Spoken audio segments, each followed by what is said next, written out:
अधिक मास महात्म्य कथा अध्याय पहिला. ओळख अधिक मासाची. श्री गणेशाय नमः. नैमिषारण्य म्हणजे महान पुण्य पावन पवित्र आणि मंगल अशा भूमीवरचे ते एक पवित्र अरण्य. या अरण्यामधले ते एक तपोवन, लता वेली मोठमोठे वृक्ष यांनी बहरलेला फळलेला फुललेला तो एक समृद्ध परिसर. त्या परिसरातल्या नाना विविध पक्ष्यांच्या मधुर आणि मंजूळ स्वरांनी गुंजणारा तो तपोवनाचा भाग. त्या तपोवनाच्या पवित्र भूमीत अनेक ऋषीवर्य एकत्र येत यज्ञ याग आणि तपाचरण करीत, धर्मचर्चा करीत आणि अनेक शंका समस्या अडचणी यांच्यावर विचार विनिमय होई. धर्माचरणातून मानवी जीवनाचे कल्याण हा एक उदात्त हेतू या सर्व चर्चेमागे असायचा. मानवी जीवनाचे कल्याण व्हावे, त्याला सुख शांती वैभव समाधान आणि आनंद प्राप्त व्हावा, नरजन्माचे सार्थक व्हावे, जीवाशिवाची भेट व्हावी, जन्म मृत्यूचे बंधन तुटावे आणि आत्म्याचे परमात्म्याशी मिलन व्हावे, यासाठी कोणती साधना, कोणते व्रत, कोणता दान धर्म व व्रताचरण करावे, या अशा विषयांवर त्या ऋषीगणांच्या धर्मचर्चा विचार विनिमय चालू असत. एके दिवशी अचानक ज्याप्रमाणे अज्ञान रात्रीचा नाश करीत प्राचीवर सहस्र रश्मी सूर्यनारायणाचे जसे आगमन व्हावे, त्याचप्रमाणे त्या पवित्र अशा तपोवनात सूत नावाच्या एका विद्वान पुराणिकाचे आगमन झाले. सूताच्या आगमनाबरोबरच सर्व ऋषीवर्यांनी, जिज्ञासू मुमुक्षु अन आर्त साधकांनी त्यांचे स्वागत केले. त्यांना उच्च आसनावर बसून मोठ्या आदराने त्यांचे पूजन केले, आदर सत्कार केला आणि मग अवघा ऋषीवर्ग त्या सूतांच्या चरणाशी नतमस्तक होऊन बसला. सर्वश्रेष्ठ विद्वान अनन्य शरणागत अशा त्या भगवत भक्ताला अभिवादन करीत त्यांनी सूत पुराणिकांना एक प्रश्न विचारला. महाराज, सर्वसामान्य लोकांचे कल्याण व्हावे, त्यांना सुख शांती समाधान प्राप्त व्हावं, यांच्यावर भगवंताची कृपा व्हावी, यासाठी जर एखादी साधी सोपी पूजा उपासना किंवा साधना असेल तर ती आपण कृपा करून आम्हाला सांगावी. ऋषी वर्गाचा तो लोकहित लोककल्याणकारी प्रश्न ऐकल्यावर सूत पुराणिक यांना मोठा आनंद झाला. प्रसन्न हास्य करीत ते म्हणाले की हे भगवत भक्तांनो, आर्त साधकांनो, तुम्ही मला जो प्रश्न केला तसाच प्रश्न लक्ष्मीने भगवान विष्णू यांना केला होता. तेव्हा भगवान नारायणांनी लक्ष्मी मातेला लोक कल्याणार्थ जे व्रत, जी उपासना साधना दानधर्म करणे सांगितले आहेत, तोच त्या दोघांमधला सुखसंवादाचा भाग मी तुम्हाला यथाक्रम वर्णन करून सांगतो. त्या लक्ष्मीनारायणाच्या सुखसंवादामधूनच तुम्हाला हव्या असणाऱ्या सर्व प्रश्नांची उत्तरे मिळतील. तेव्हा आता सावध व्हा, मनाचे कान करा आणि लक्ष्मीनारायणांचा संवाद माध्यमातून पुढे येणारा तो सारा कथा भाग ऐकायला सिद्ध व्हा. त्यांचे हे बोलणे ऐकून खरे तर सर्वांनाच मोठा आनंद झाला. तेव्हा सुतांना विनम्र भावे हात जोडून शौनक ऋषींनी एक प्रश्न केला. महाराज, खरोखरच जनकल्याणासाठी लक्ष्मीने तसा प्रश्न प्रभूंना केला काय? नारायणाने त्यावेळी काय सांगितले? सूत म्हणाले, ऋषीवर, ब्रह्मदेवाने ही सारी सृष्टी निर्माण केली, जीव निर्माण केले. ब्रह्मदेव हे जगताचे निर्माण करते, तर विष्णू भगवान हे सकल सृष्टीचे जीवांचे जगताचे पालन करते. प्रत्येक जीवाचं कल्याण व्हावं, सर्वजण सुखी समाधानी असावेत, हे त्या जगतपित्याला न वाटलं तर नवलच.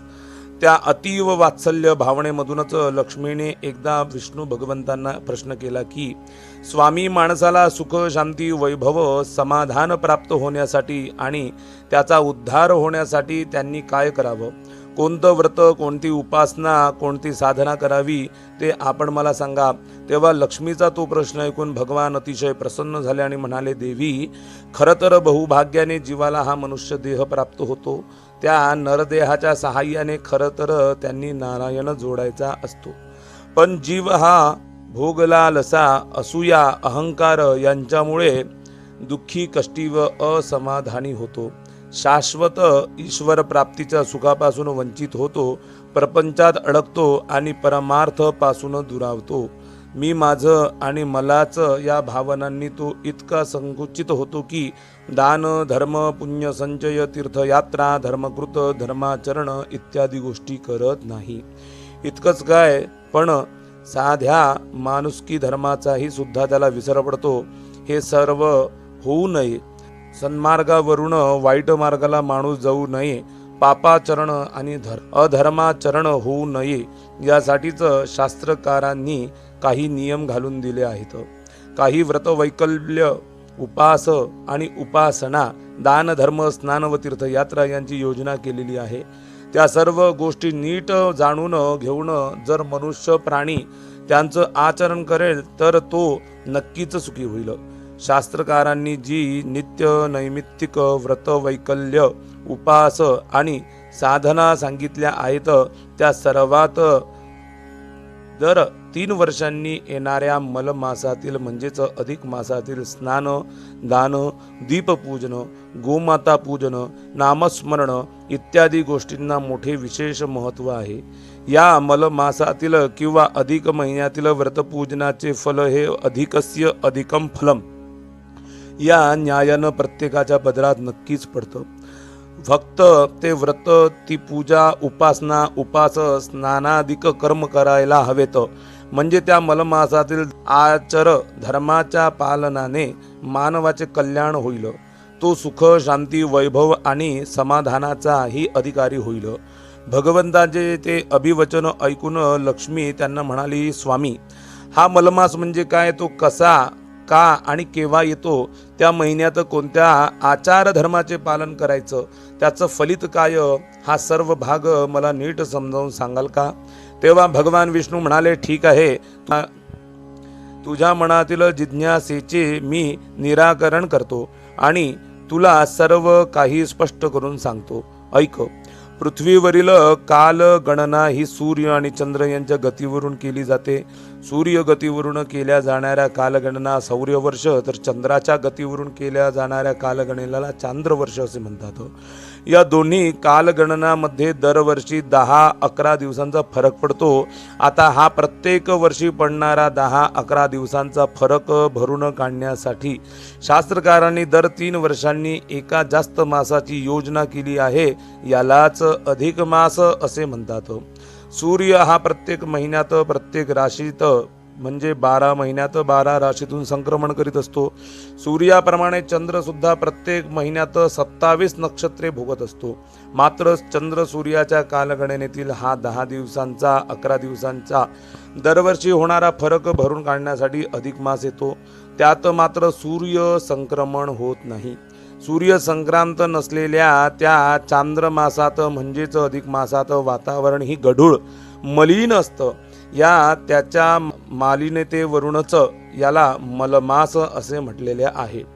शास्त्रकारांनी हा मलमास सर्व मंगल कार्यासाठी जरी निषिद्ध मानलेला असला तरी सुद्धा या अधिक मासात स्नान, दान, पूजा, जप इत्यादी जी धर्मकृत्य केली जातात त्यांचे फळ मात्र उपासकाला अधिक प्रमाणात नक्कीच फळ मिळते.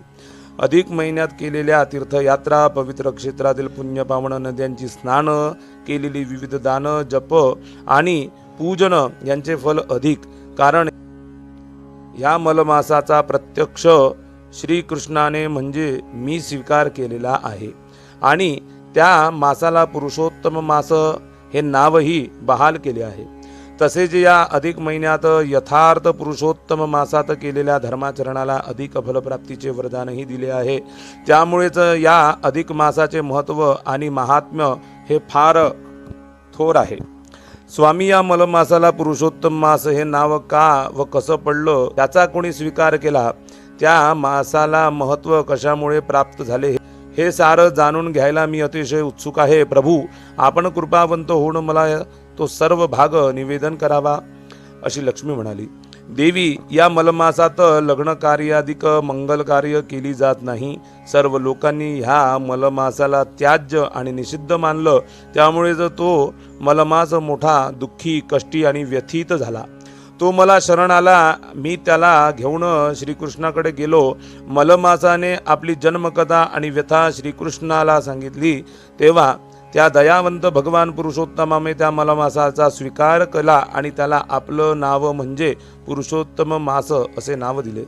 त्याचप्रमाणे जो कोणी मनुष्य प्राणी या दिवशी अधिक मासात पूजा अर्चा, देवधर्म, दान, स्नान, जप, तीर्थाटन करतील इत्यादी कर्म करतील त्यांना अधिकस्य अधिकम फलम या न्यायानं जास्तीत जास्त चांगले फल, सुख, सौख्य आणि समाधान, शेवटी भगवत कृपा प्राप्त होईल असा मंगल आशीर्वाद दिला. या महिन्यात दानाला फार मोठे महत्त्व आहे. मग ते दान अन्न, वस्त्र किंवा धनाचे असेल, गोदान, दीपदान असेल किंवा ब्राह्मण व विष्णू स्वरूप जामाताला अर्थात जावयाला दिलेले अपूप दान असेल. दान हे कोणतंही आणि कुणालाही दिलेलं असलं तरी ते सत्पात्री असणे आवश्यक आहे.